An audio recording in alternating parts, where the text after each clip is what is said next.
Yo, what's going on, Dragon Ballers? Welcome back to another discussion video. In today's video, I want to talk about some of the potential problems with Spirit Boost. I do think it's a very cool mechanic. I do appreciate Bandai's attempt at adding more cost to things. I think that's a pretty good thing for the game.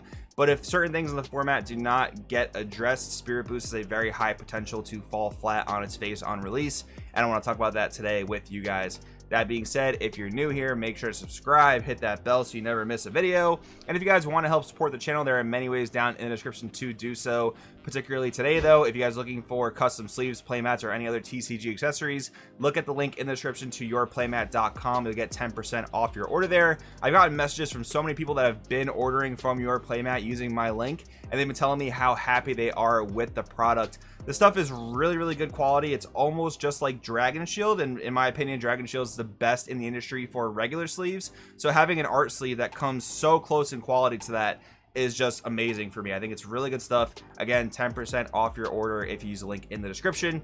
Anyways, let's get into the video. All right, so we have two major problems that Spirit Boost face upon release.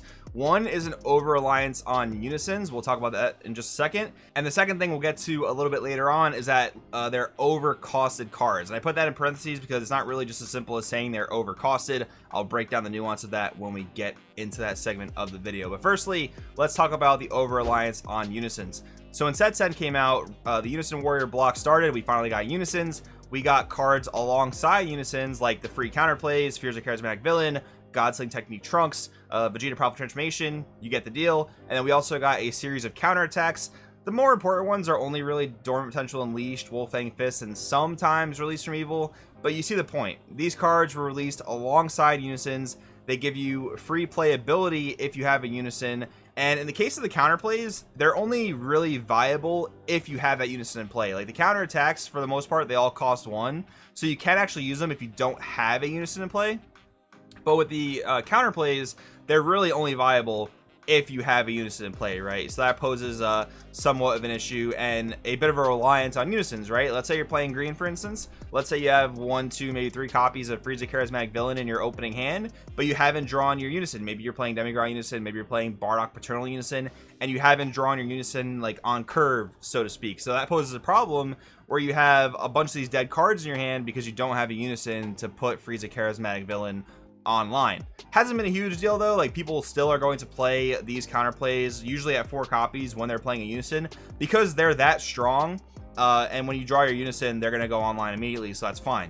Spirit Boost though is a bit different because Spirit Boost abilities generally are a bit more narrow in their application and the times in which they're actually like live and viable. Like for instance, some Spirit Boost abilities you'll want to use early game, some Spirit Boost abilities will only be good late game, and like those early game Spirit Boost abilities, for instance, are going to be obviously dead if you don't have a Unison early on, so that can pose an issue there. So it's just printing more cards that rely on having a Unison in play. Now, to Bandai's credit and to the game's credit, there are a lot of things in set 14 that do search out Unisons, like seeing the SS4 Goku leader from the other day.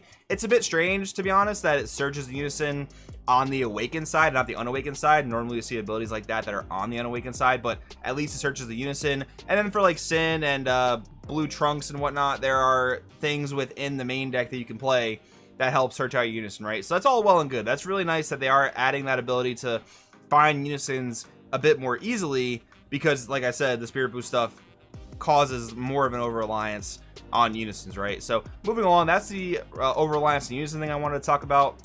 Now we'll talk about the over-costed thing. So the reason I put over-costed in parentheses is because I really do like the costs they're implementing on a lot of these Spirit Boost cards. I think you know, having fair costs is part of game balance. It's a thing that they should be striving for, but the problem is they appear to be over-costed because of current things in the format that are generally just free, right? So Tapion Calamity Challenger, we haven't done the blue reveals yet, but I wanted to bring this card in here as an example. We'll read the relevant parts. It's a double striker. When it's played, draw 1, activate main, limit 1, Spirit Boost 1 for a blue energy, blue Unison card with 15,000 power or more, and you have to have 3 or more energy, and you can play this card from your hand. So the clear-cut comparison is King Piccolo New Ruler, which requires you to have a Unison in play, but doesn't care what energy cost it is, doesn't care how much energy you have, and he himself does not cost an energy to play, and you get a 20k double striker that can't be blocked out of it. Now, the pros and cons here, Tapion draws you a card and doesn't go away at the end of the turn, but King Piccolo overall just has way less stipulations than Tapion, right? Now, if you guys have been keeping your ear to the ground in terms of the ban list discussion, King Piccolo New Ruler is definitely a card that a lot of the community sees as potential for being on the chopping block, and it'd just be a nice way to like rein in Red's power level, their free playability, their aggressive capabilities. King Piccolo New Ruler is very much a card that people expect to be touched on the ban list in some way, but it's just kind of funny when you're bringing Tapion Calamity Challenger into the format when King Piccolo New Ruler is the clear-cut comparison, and you're just adding so many more costs to Tapion, right? And I like that they're doing that. I like how they're adding that because it makes it more fair and balanced. But when King Piccolo's in the format, does that mean they're going to address King Piccolo? And if they don't, is Tapion going to be more or less a joke of a card? Now, don't get me wrong, there are different colors, so Tapion will clearly be good for the blue decks that it's intended to be played in, but again, it just has way more cost and restriction than King Piccolo New Ruler, which is a bit of a problem. Then we go compare Sin Shenron Resonance of Shadow with Mecha Frieza. So the clear comparison here is that Sin Shenron shares a similar activate main / battle to what Mecha Frieza can do. Once per turn, Spirit Boost 1, choose up to one Shadow Dragon extra card in your hand and activate its activate main / battle skills without paying its energy cost. So comparing that to Mecha Frieza, obviously no Spirit Boost in Mecha Frieza. Spirit Boost wasn't the thing when Mecha Frieza came out. So one, you're just taking away another cost for what Mecha Frieza can do compared to what Sin can do. And two, again, you're causing that over-reliance on Unisons. Yes, there is an extra card in the Sin deck that can search and play your Toa Unison. That's all well and good, but there are chances that you're not going to get that Unison as early as you would like to, right? And you're not going to be able to build up those markers to make Spirit Boost as effective as you want it to be. And then they're also adding a once per turn clause here, which is kind of nice because Mecha Frieza does not have a once per turn clause. Now, it's apparent to me that they're not going to be banning Mecha Frieza because they printed the Rebellu Silver Bullet. But that doesn't mean that Mecha Frieza won't get addressed in some way. Maybe they'll touch something in the main board. Maybe they'll even change Mecha Frieza to a once per turn like Sin Shenron is. And that would just bring them a bit closer in power. Again, we're comparing two different colors, so the cards they have access to are vastly different.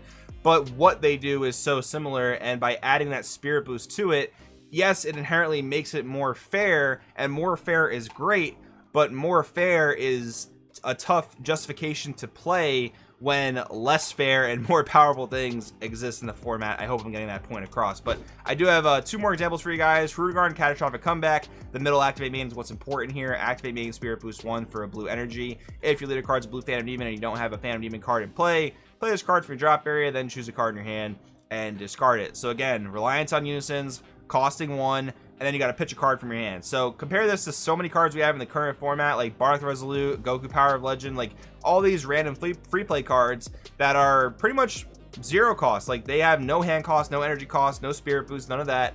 But they're introducing the Spirit Boost stuff here that clearly has much more cost. So that's one thing I wanted to present.